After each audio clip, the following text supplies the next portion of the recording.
Olá, meus amigos, companheiros e seguidores do canal Evangelho e Vida. Cordiais saudações a todos.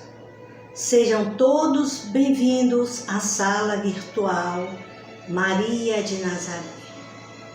Vamos dar início às nossas reflexões da noite de hoje, pensando um pouco naqueles que nos acompanham, nos nossos mentores espirituais, anjos da guarda e guias protetores. E vamos juntos buscar a força, o discernimento e a paz que tanto desejamos, sobretudo dentro dos nossos lares. Paz seja com todos. Meus amigos, hoje nós vamos pensar um pouco mais sobre os desafios da vida. Vamos também rever algumas estratégias de possíveis soluções. Há sempre uma saída, há sempre uma esperança gritando forte dentro de cada um de nós. O Evangelho de Jesus é a boa nova, é a boa notícia que o Mestre veio anunciar para que tenhamos vida e vida em abundância. Hoje nós podemos então parar um pouquinho para refletir sobre algumas percepções de vida. Por exemplo, do nosso companheiro, grande escritor e literata brasileiro, Guimarães Rosa. Ele nos chama a atenção sobre o correr da vida, né? A vida é assim, diz ele, esquenta e esfria, aperta e daí afrouxa, sossega e depois desinquieta. Observe as oscilações que ele nos apresenta, mas ele tem mais algo a dizer. Ele diz o seguinte: o que ela quer da gente é coragem. A vida é mutirão de todos, por todos remexida e temperada. E o mais importante e bonito do mundo é isso, que as pessoas não estão sempre iguais, ainda não foram terminadas, mas que elas vão sempre mudando, afinam ou desafiam. Então veja bem, meus amigos, o que é que o autor, o querido escritor está a nos dizer? Que nós somos esse conjunto de possíveis. Vivemos sempre a cada dia possibilidades de dias melhores.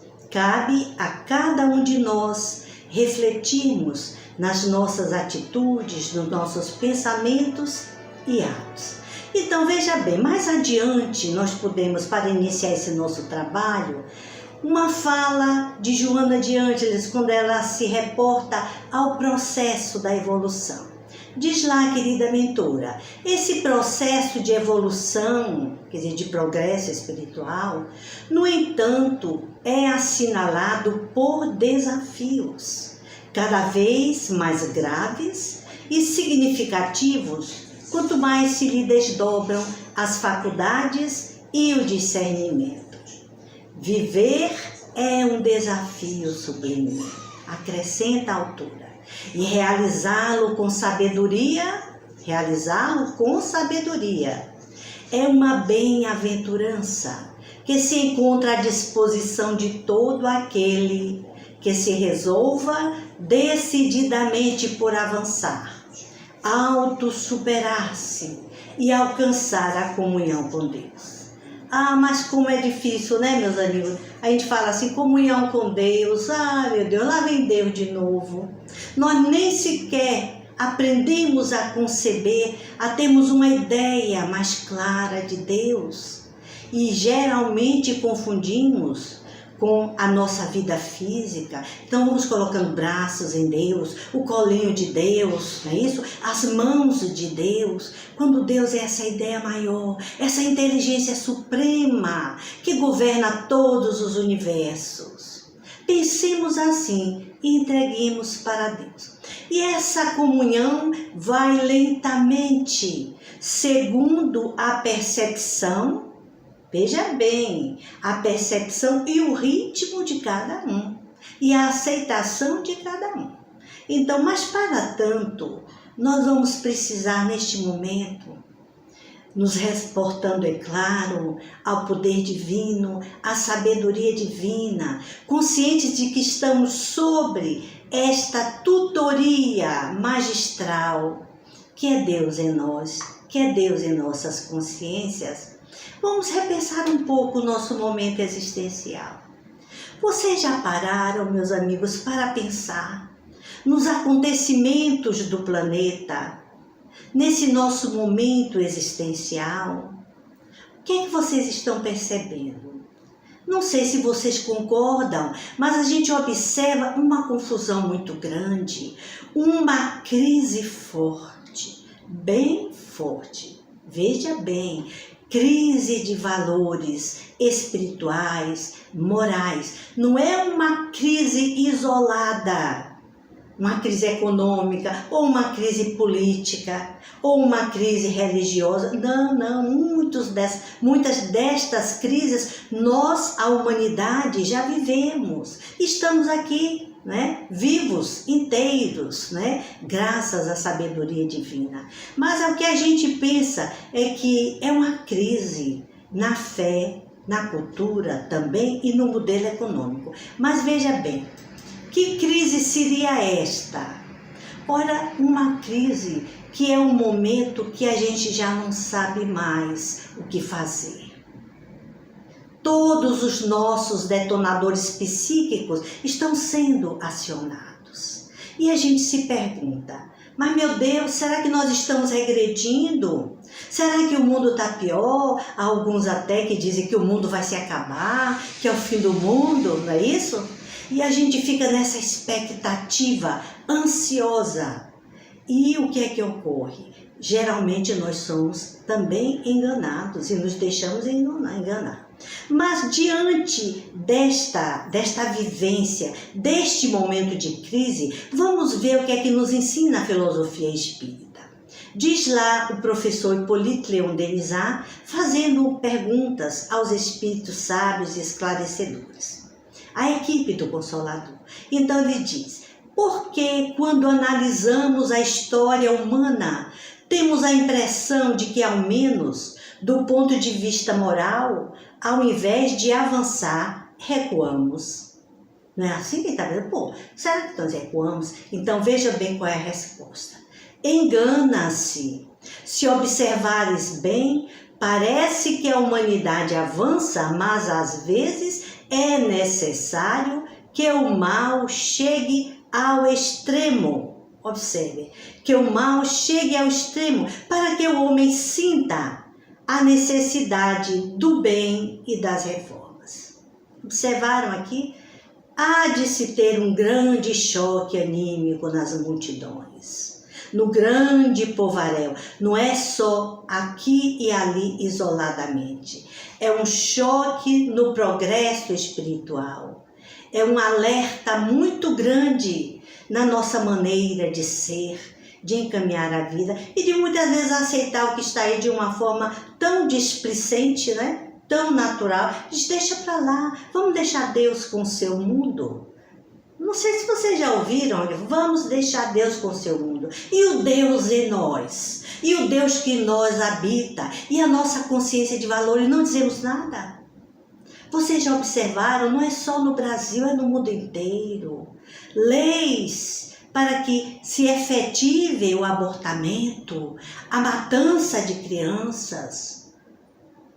Leis que vão socializar e liberar o uso de drogas. E as mães que têm os seus filhos drogados.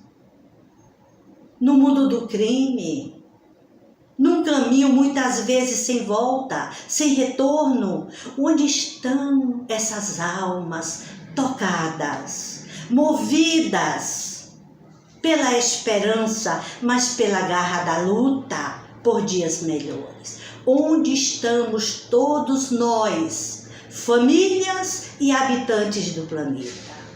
Mas Deus não desampara ninguém. O bem vencerá. O bem há de vencer. É esta a proposta da evolução espiritual. O bem é absoluto. O mal é relativo. Então, observe que nós já colocamos aqui em alguns momentos anteriores, sobretudo naquele vídeo da ovelha desgarrada, que esse momento de transição, aproximadamente nos diz Chico Xavier, através da sua psicografia, que nós consideramos, né, que nós respeitamos e acreditamos, que estes espíritos viriam à Terra, espíritos que ficaram presos, isolados, renitentes no mal, e que esses espíritos teriam uma última oportunidade. E eles voltariam para fazer esta recuperação, não é? Então é uma última oportunidade. E quando eles chegam, dizem que é uma reviravolta, é uma confusão que eles fazem. Então já estão aí aproximadamente, segundo algumas estimativas dos estudiosos, a partir dos anos 60. Vamos ver quantos anos eles estão. A gente tem a impressão que parece que eles aportaram todos no Brasil. Não sei se vocês concordam, mas não é só no Brasil. A questão é no mundo inteiro. É um momento de crise no planeta Terra. Então, vejam bem. Então, quando o Chico saiu, observe, diz que Chico saiu certa vez, foi à rua, teve essa notícia do seu mentor espiritual e chegou numa banca de revista e viu uma revista pornográfica. Aí Chico disse, poxa, ele nunca tinha visto. Eles já chegaram.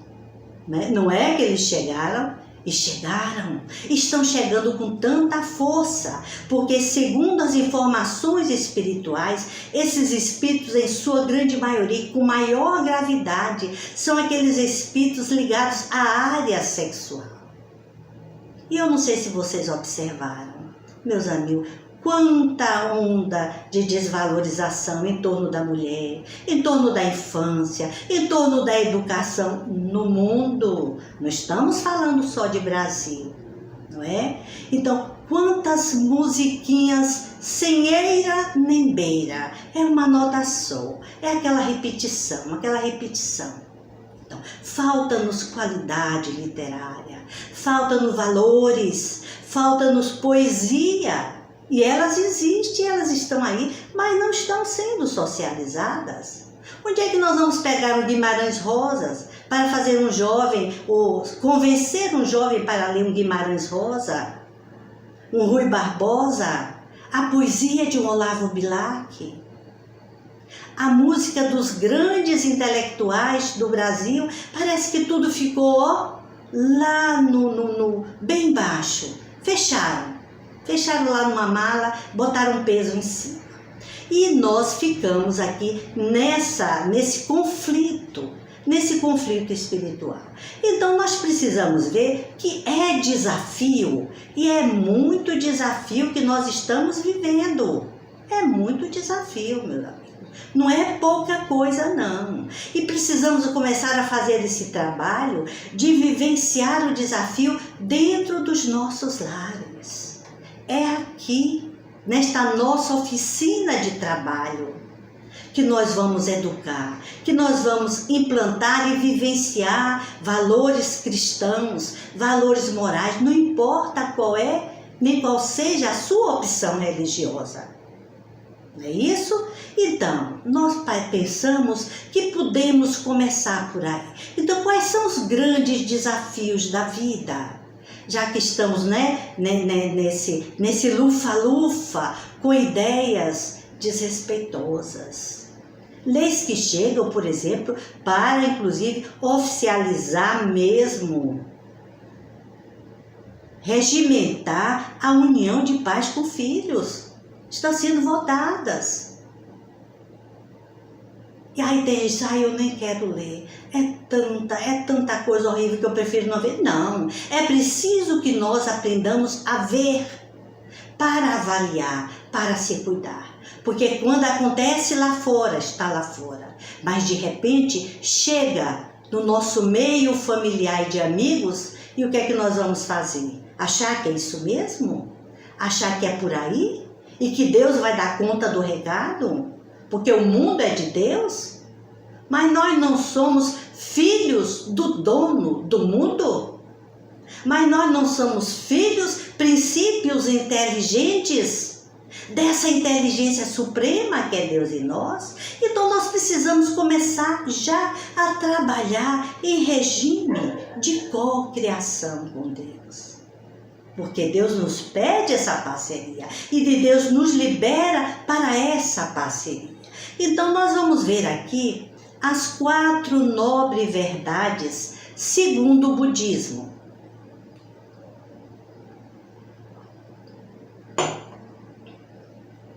O budismo diz que existem 4 nobres verdades, né, que são 4 desafios, né, que todos nós passamos. Segundo ele, o primeiro desafio é nascer. Nascemos, nos expomos toda a nossa fragilidade, porque antes nós estávamos lá naquele úterozinho quentinho, né? No líquido amniótico, aconchegado com toda a segurança que a natureza e que o seio materno nos possibilitou. Estávamos lá quietinhos. Então saímos para o mundo e começamos a aprender a respirar, a buscar a nossa autonomia. Então, o que foi que aconteceu? Nós saímos desta zona de conforto. Então, a primeira zona de conforto é o útero materno. Então, nascer não é fácil. Diz os espíritas estudiosos dos processos encarnatórios que o nascimento, a reencarnação, é muito mais delicada do que a desencarnação. Porque se morrer é o momento do autoencontro, do descondicionamento para a verdadeira vida, é abandonarmos essa casinha biológica, liberarmos e entregarmos ao cosmos. Renascer para a vida é assumir o grande risco de eu vim, não foi para vir, eu vim para vencer. E Jesus nos ensina: eu vim ao mundo e venci o mundo. No mundo tereis aflições, no mundo tereis adversidades, no mundo sofrereis desafios. E são esses desafios do mundo que vêm nos ensinar, que vêm colaborar para que nós possamos desenvolver a nossa inteligência, a nossa capacidade de autossuperação. E aí nós vamos desenvolvendo competências, porque o trabalho de hoje é nós aprendermos a desenvolver essas competências. Então, pensando que o primeiro desafio era quando você era lá aquele projetozinho, aquele espermatozoide que venceu a correria na trompa de Falópio. O que foi que ocorreu? Chegou o vencedor. Então, eu, você, nós somos este espermatozoide vencedor. Se você pensar só por aí, você vai ver a maravilha que é esse processo, que é essa genética divina. Deus em nós, através dos renascimentos, a fim de que possamos desenvolver a nossa inteligência, a nossa capacidade, os nossos valores, ou seja, os dons divinos, caminhando para Deus, caminhando em busca da perfeição. Veja como Guimarães Rosa diz: nós não somos acabados, não estamos terminados. Nós afinizamos e desafinizamos, mas nós somos esse mutirão de pessoas. Estamos juntos aqui para trabalhar, para cooperar e vencer. Passado esse momento, nós chegamos à idade adulta e envelhecemos. Aí ele nos diz: segundo desafio, envelhecer. Você já fez a sua programação para a sua idade madura, avançada? Aqueles que têm dinheiro pensam em fazer logo aquele esquema de herança, né? Pensam em trabalhar com advogado. E você aí que não tem nada para deixar, vai deixar o quê? Valores, vida. É tudo isso que nós vamos levar daqui. Então, envelhecer é um processo digno de superação de todas essas fases. Que bonito! Quando nós desencarnamos bem velhinhos. Eu quero dizer, desencarnar bem velhinha, bem idosa, conversando aqui com vocês. Deixo meus cabelos ficarem brancos, não é? Porque isso tudo é dignidade. Isso tudo vai encher a nossa vida de contentamento e alegria, referendando o Guimarães Rosa. O que a vida quer de nós é coragem, é esse enfrentamento do dia a dia. E diz mais ainda, e o que Deus quer de nós é que vivamos com alegria, sobretudo na alegria.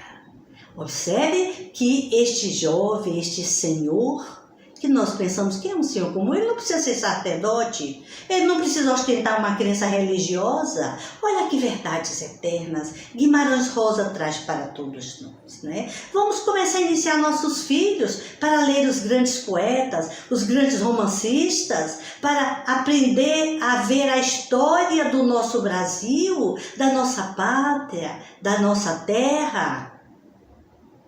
É bem por aí. Então, outro desafio que os budistas vão colocar e que nós vamos entender como vicissitudes. Veja bem, a doença. Ah, meu Deus, o processo de adoecimento é um processo lento, gradativo, degeneração celular, não é isso? De desequilíbrio hormonal em todos os sentidos. Então, o adoecimento, ele vem de uma forma natural, quando nós não provocamos, não é? Quando nós não provocamos.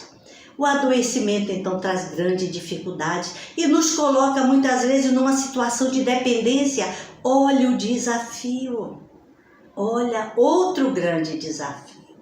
E o quarto e último desafio é morrer.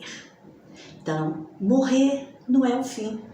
Para aqueles que veem, têm essa visão materialista, morrer é um estado desesperado. Ah, tudo vai se acabar. Tudo vai se acabar, vamos deixar como está. Não vamos fazer nada, não. Mas aí nós vamos ver que todos nós iremos passar por estes desafios. Eu estou chegando lá. Estou mais perto do que longe. Você que está me ouvindo, pode ser um jovem, pode ser uma pessoa mais idosa que eu. Então, se anime. Nós estamos vivos, nós estamos vencendo, nós estamos efetivando todo esse nosso processo existencial, todo esse nosso projeto de vida. Então, aí que nós vamos ver que a doutrina espírita, mais especificamente os espiritualistas modernos, vão chamar isso lá no Evangelho segundo o Espiritismo de as vicissitudes da vida corporal. Perceberam? Vicissitudes da vida corporal. Nascer, não é isso? Nascer, adoecer, morrer também. São vicissitudes, que são dificuldades e desafios que nós precisamos a desenvolver competências para aprender a administrá-los. Mas não é com uma coragemzinha qualquer, é com a coragem de um gigante, Então nós temos também outros desafios no relacionamento de família, no relacionamento afetivo, no trabalho, em nossa integração social e assim por diante. Então, nós vamos chamar este processo de condição de encarnados. Qual é a nossa atual condição de encarnados? Aqueles que estão vivenciando as vicissitudes da vida corporal. Jesus chama de desafios, Jesus chama de aflições e diz: vença. Não aceite ficar lá embaixo, não aceite sobrecarga. Levante-se e ande, Esta é a proposta crística. Para aqueles que são religiosos ou não importa. Então, o que é que o Evangelho nos chama a atenção? sob um ponto de vista que está lá escrito no Evangelho segundo o Espiritismo, no capítulo 2, o ponto de vista. O professor Hippolyte Léon Denisard, de uma forma sábia, como ele sempre fez as questões, né? Todas elas, no livro de Filosofia Básica, ele coloca o seguinte: todas essas vicissitudes podem ser vistas sob 2 pontos de vista. Olha aqui, 2 pontos de vista. O material, onde tudo acaba no túmulo. Você é desses? Eu tenho visto pessoas dizerem que a vida aqui, a gente morre e morre como galinha. Não vai para lugar nenhum. Que absurdo, que absurdo. É não se sentir inteligente, é não se sentir filho de Deus, é não se sentir eterno. Que pobreza, que pobreza. Então, ele diz mais ainda. Aí nós sofremos o impacto do nada. Não existe depois, veja bem, nada existe, depois eu posso morrer sossegado. Se é que nada existe, eu posso morrer sossegado. E o sentimento de descrença, eu coloquei aqui para que nós possamos chamar a atenção, e o sentimento de descrença, numa continuidade da vida, é a porta aberta para o desespero, o suicídio e a loucura. Não sei se vocês assistiram na semana, há 15 dias atrás, nós falamos aqui sobre a resignação e a obediência. É bem por aí, é bem por aí. Desespero, evita desespero, evita suicídio, evita loucura. E nós vamos aprender a nos preservarmos mais psiquicamente. Vamos cuidar da nossa casa mental. Então, mais adiante diz lá o professor, se olharmos sob o ponto de vista de que somos seres imortais, a vida continua. A situação aí já muda de figura, não é mesmo? Se a vida não cessa nesse momento existencial, a vida é um contínuo existencial. Então, a continuidade das nossas relações além do processo de passagem. Passamos e continuamos a vida. Sem este corpo, agora com um corpo com a essência diferente. Seria o ideal, embora haja espíritos ainda que se encontram, desencarnam e se encontram muito materializados, identificados com o corpo físico. Mas aí já é uma questão à parte. Agora, qual seria então a solução, meus irmãos? Vocês, poxa, você está trazendo, minha amiga, umas questões que a gente já sabe de cor e salteado, né? A gente sabe disso, porque a gente sabe que sofre, sente na pele, não é? A dor de viver um dia após o outro, de viver dificuldade, de perder entes queridos, de sofrer doenças, muitas vezes de etiologia desconhecidas, doenças autoimunes. Ora, que chique, não é? Parece chique, mas é desafiador, é desafiador. Então, qual seria então a solução? A solução, o que é que nos parece? É mudar o ponto de vista. Mudamos então a nossa maneira de ver, de perceber as coisas. Lembram-se que nós falamos anteriormente? Percepção, conforme percebemos os atos, as ocorrências, as vicissitudes, nós vamos ressignificando. Então, se o ponto de vista é nada mais do que a vista que se tem de um ponto, não é? Quando mudamos a nossa posição, nós já vamos ver de forma diferente. Então, é sobre esse ponto de vista que nós vamos agora considerar as vicissitudes e os desafios da vida. Vocês topam?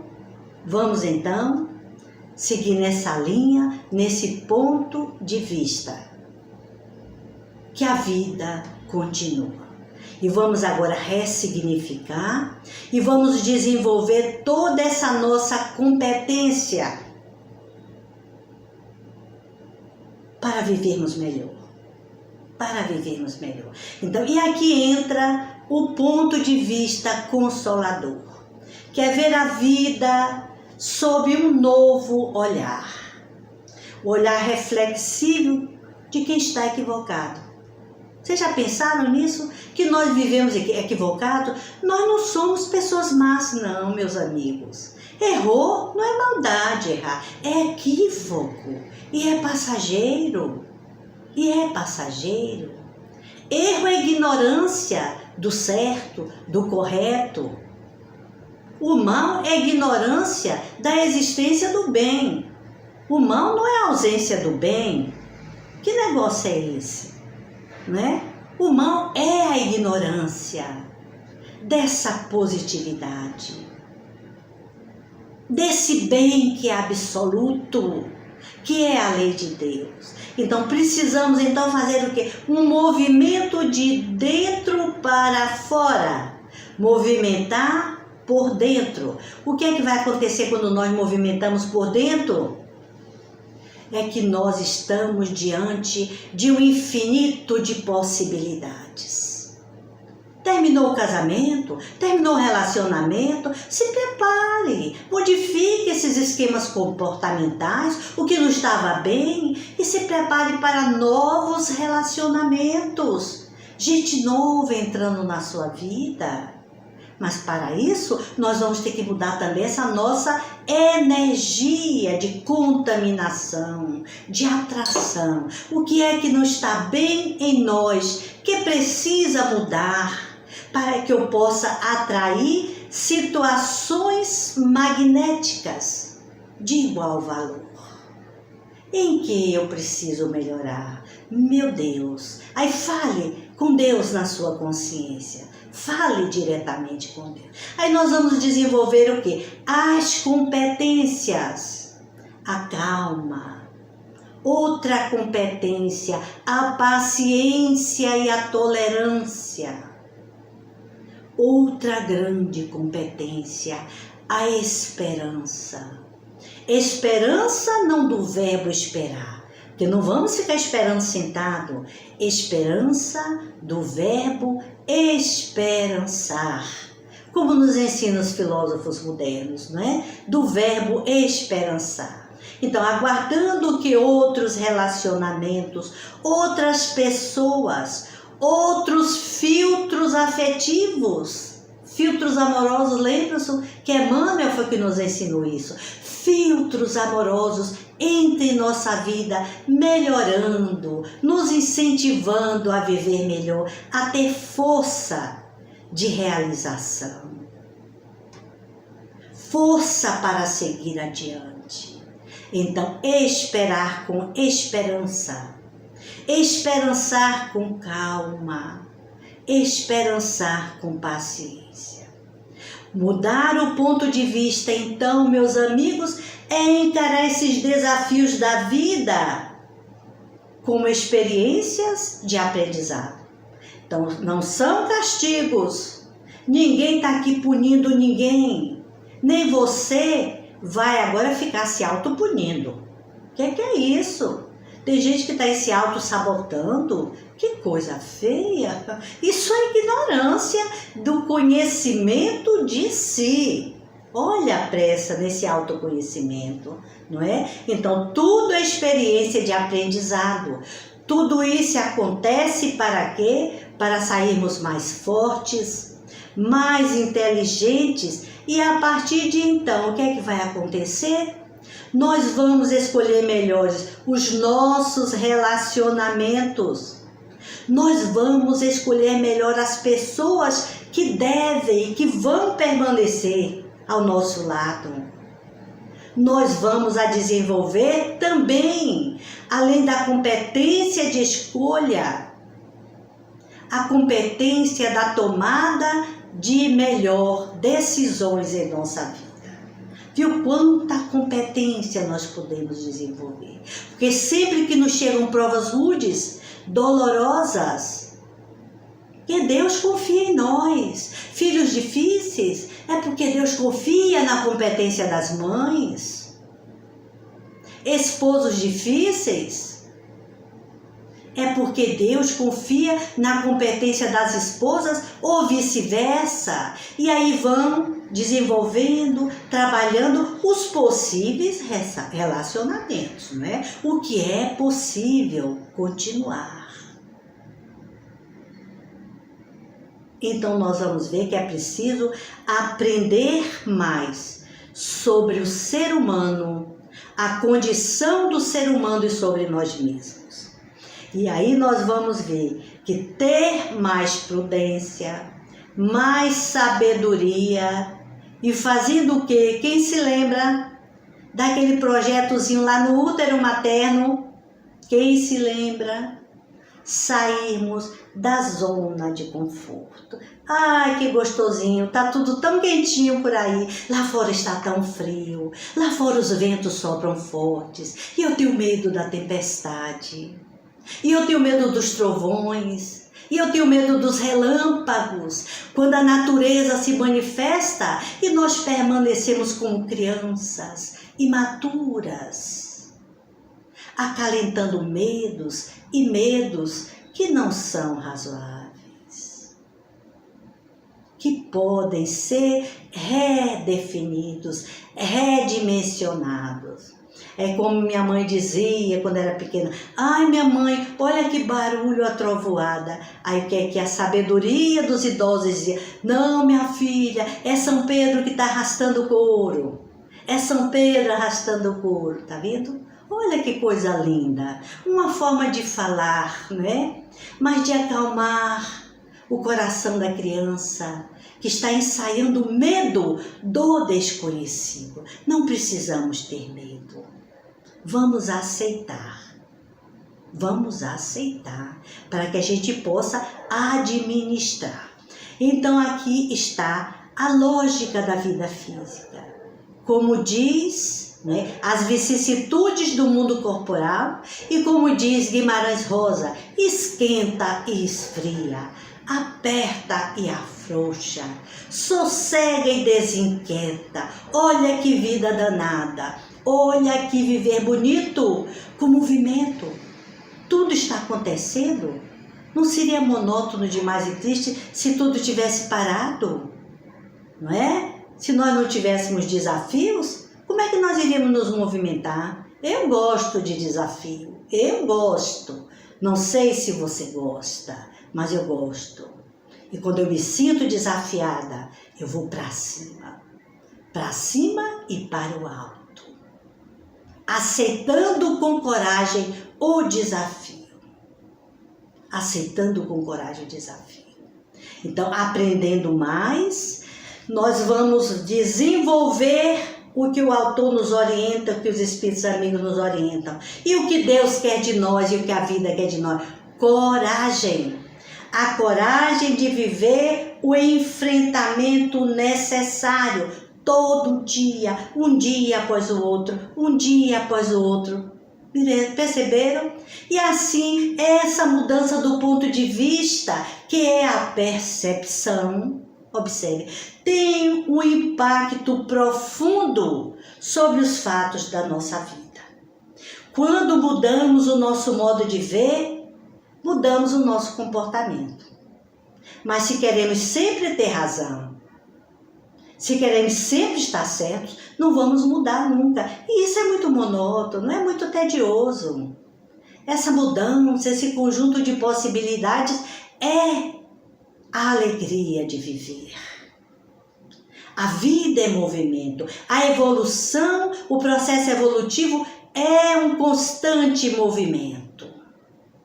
Então, é aquela arrumação de dentro, por dentro.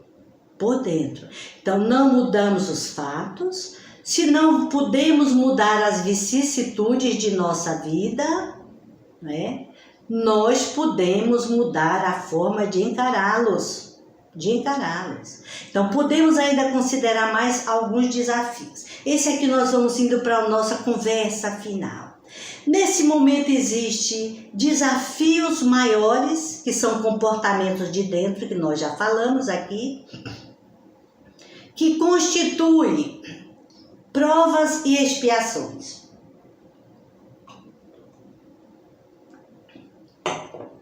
Vamos juntar tudo isso num pacotinho, provas e expiações. Nem toda prova é expiação, mas toda prova, toda expiação é prova. É teste de passagem, é teste para que você possa ser classificado, será aprovado e seguir mais adiante com novos valores. Olha o que Joana, a mentora, disse lá no início, vai ficando mais complexo. A exigência vai se tornando maior, porque você está sendo trabalhado, você já tem competência para administrar, não é? Grandes empresas, como uma família, grandes desafios, como filhos difíceis, grandes desafios de competência, sendo professores inteligentes, bem-humorados, modelos para os jovens e para as crianças, né? Então, nós vamos ver que essa prova e expiação, elas só não roubam a nossa capacidade de regenerar.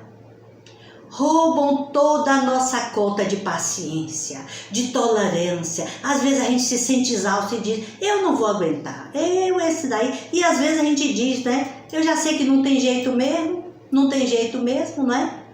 Vou ficar assim. Fazer o quê? Fazer o quê? Mas não é por aí. Então, não podem roubar a nossa capacidade, a nossa grande competência de regenerar-se. Regenere-se. É um novo geramento, é um novo ser, é um novo homem, é uma nova mentalidade de vida. Então é preciso que nós passemos a acreditar nesse poder, que é uma parceria entre nós e Deus.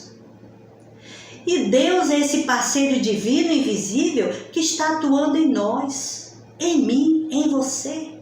Então exercitar esse poder co-criador, porque as provas são a musculação da alma.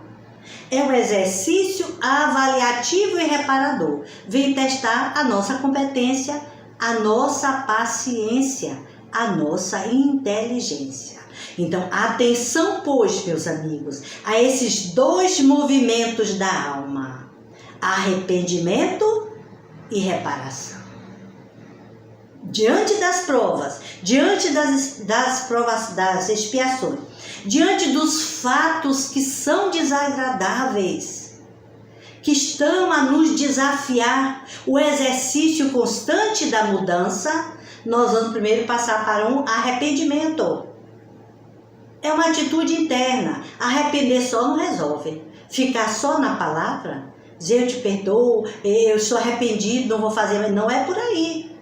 Imediatamente vai reparar. Então Joana nos diz, chama a atenção mais uma vez. Arrepender-se é abrir-se para o bem.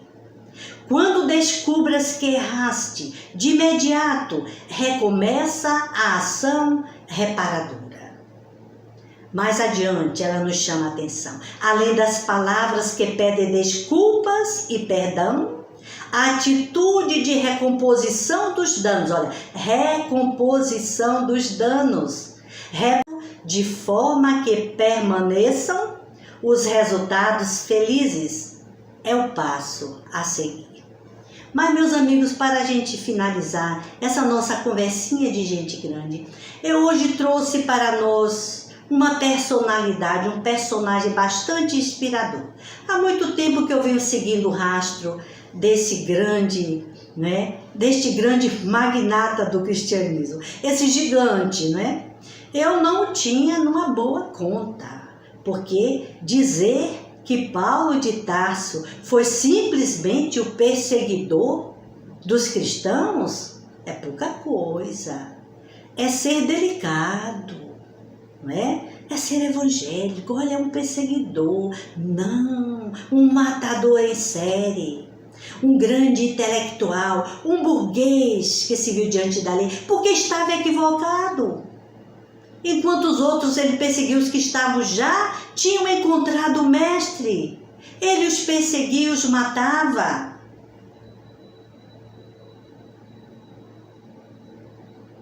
Pensem bem. Este exemplo, a gente diz, mas eu não sou Paulo de Tarso, a mãe está tão longe.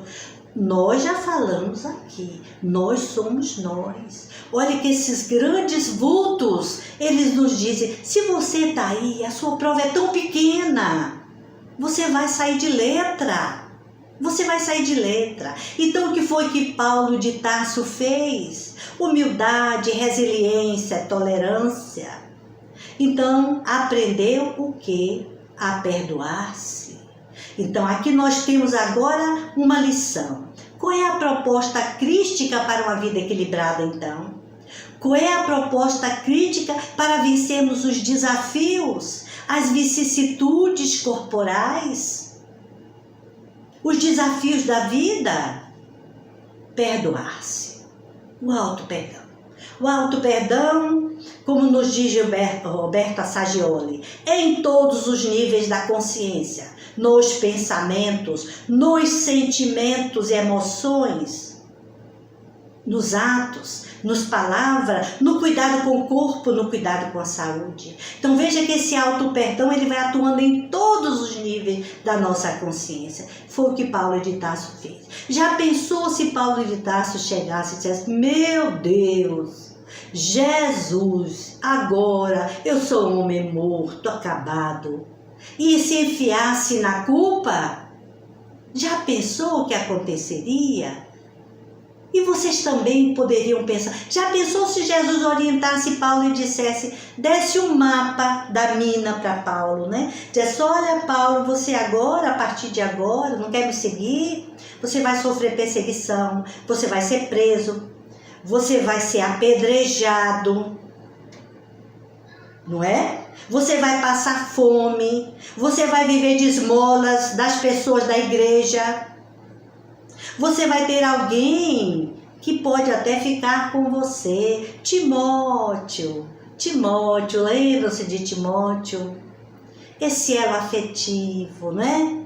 Timóteo, como ele chorou e pedia que Timóteo, traga-me uma capa quando vier. Na prisão. E o que foi que Paulo fez, meus amigos? E se Jesus dissesse que ele ainda iria encontrar um Nero, um enlouquecido, queimou Roma e foi incriminá-lo, o que é que ele faria? O que é que nós faríamos se estivéssemos na pele de um Paulo ou de uma situação parecida? Não, Jesus, pega leve, pega bem, comigo não, mestre. Eu não tenho a vossa força, eu sou um pobre pecador. No entanto, não foi dito nada. As vicissitudes surgiram, mas primeiro ele abraçou esse personagem inspirador. Quando ele se viu diante do Cristo, ele disse, que queres que eu faça? Pronto para assumir, visualizando o foco. Que é o foco, meu marco existencial. É um momento de crimes dolorosos, mas eu vou mudar essa situação. Porque o marco referencial é o Cristo, é a lei divina de amor, de justiça e de caridade que ele tanto pregou e ensinou. Então, Paulo não se fez de vítima, Paulo assumiu porque Jesus não dá receita. Quando Jesus disse, Paulo, que ele viu Jesus, Jesus disse o quê? Simplesmente, entra na cidade. O que significa? Lembram-se de Jesus na Samaria, quando todos o acusavam. Humberto de Campos narra uma beleza, olha que outro novel escritor. E que Jesus diz, eis o campo onde vamos trabalhar. Todos nós, o campo do mundo, o campo dos julgamentos humanos, o campo dos perversos, dos traidores, dos cruéis.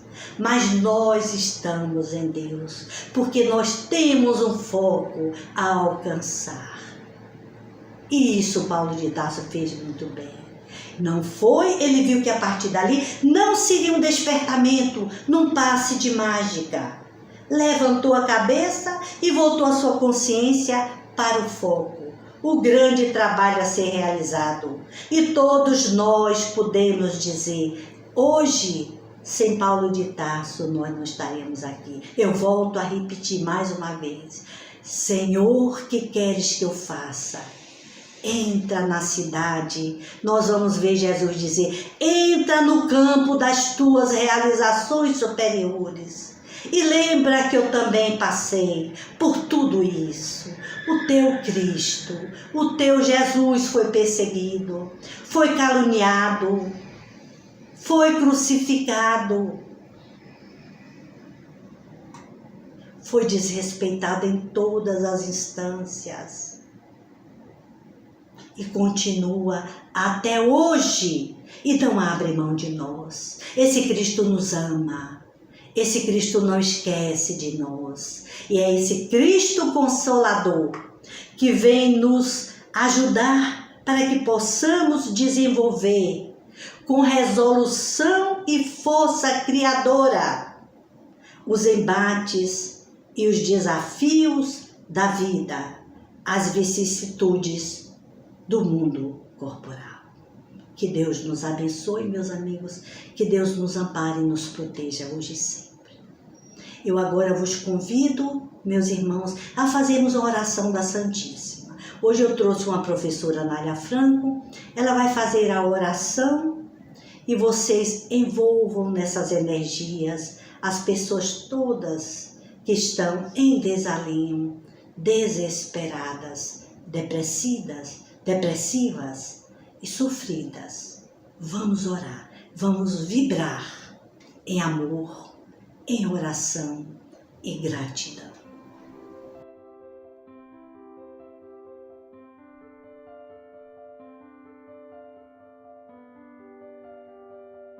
Prece a Maria Santíssima. Mãe Santíssima, enquanto as mães do mundo são reverenciadas, deixa-te recordemos a pureza incomparável e o exemplo sublime. Soberana, que recebeste na palha singela o Redentor da humanidade, sem te rebelares contra as mães felizes que afagavam espíritos criminosos em palácios de ouro. Ensina-nos a entesourar as bênçãos da humanidade. Lâmpada de ternura, que apagaste o próprio brilho para que a luz do Cristo fulgurasse entre os homens.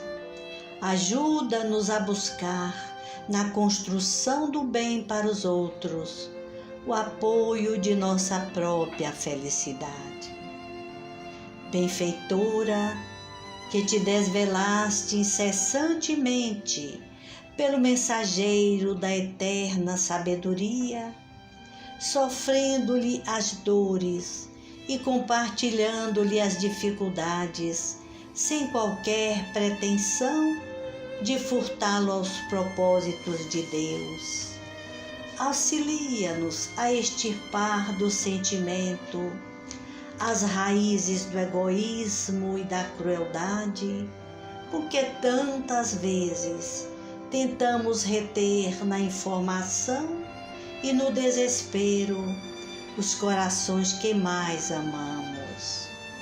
Senhora, que viste na cruz da morte o Filho Divino, acompanhando-lhe a agonia com as lágrimas silenciosas de tua dor, sem qualquer sinal de reclamação contra os poderes do céu e sem qualquer expressão de revolta contra as criaturas da terra.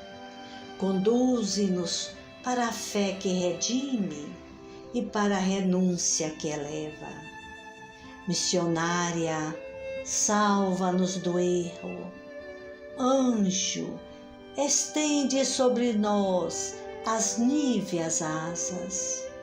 Estrela, clareia-nos a estrada com teu lume.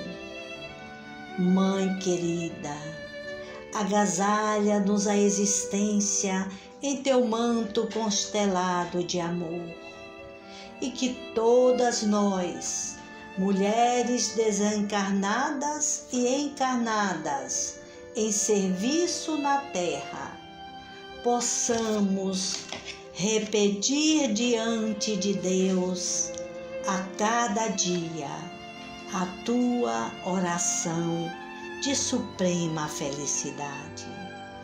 Senhor, eis aqui tua serva, cumpra-se em mim segundo a tua palavra.